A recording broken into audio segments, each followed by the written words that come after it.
एक मोठी बातमी आपल्या समोर येते आहे. लातूर जिल्ह्यात लाडक्या बहिणींना दे धक्का, 25,000 अर्ज बाद, 8वा हप्ता नाही, अर्जात अनेक त्रुटी.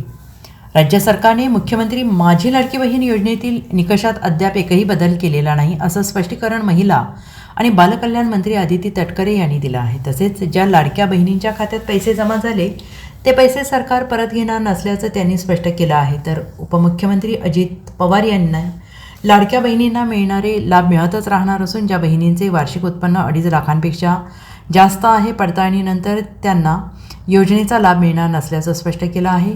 त्यानुसार शासन स्तरावर आता लाडकी बहीण योजनेतील विद्यार्थ्यांची स्क्रुटिनी होत असल्याचं पाहायला मिळतं आहे. त्यानुसार लातूर जिल्ह्यातील 25,000 लाडक्या बहिणींचे अर्ज हे बाद झाल्याची माहिती स्वतः महिला आणि बालकल्याण अधिकाऱ्यांनी दिली आहे. त्यामुळे विधानसभा निवडणुकांच्या निकालानंतर लाडक्या बहिणींना योजनेतून दे धक्का करण्यात येत असल्याचं दिसून येतं आहे. राज्यात एकीकडे विधानसभा निवडणुकांपूर्वी मुख्यमंत्री माझी लाडकी बहीण योजनेचा मोठा गाजावाजा झाला होता. लातूर जिल्ह्यातील 25 लाखांहून अधिक महिलांना योजनेचा निधी मिळाला. पण दुसरीकडे निवडणुकांच्या निकालानंतर या योजनेत पारदर्शकता आणली जात आहे. अर्जाची छाननी केल्यानंतर आता लातूर जिल्ह्यातील तब्बल 25,136 लाडक्या बहिणींचे अर्ज रद्द करण्यात आले आहेत.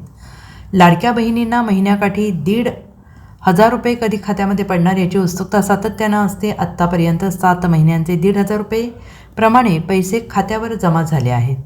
पण काही ठिकाणी अनियमितता आणि कागदपत्रांमध्ये छेडछाड असे प्रकार समोर येऊ लागले आहेत. तर काही अर्जामध्ये कागदपत्रांची पूर्तता झाली नसल्याचे वास्तव समोर येत आहे. त्यामुळे लातूर जिल्ह्यातील 25,136 अर्ज हे रद्द करण्यात आल्याचं जिल्हा परिषद विभागाने स्पष्ट केलं आहे. ज्यामध्ये खोटी कागदपत्र सादर करणं, उत्पन्न जास्त असणं यासारख्या कारणांमुळे हा निर्णय घेण्यात आला आहे. Bureau report, SBN Marathi, Latur.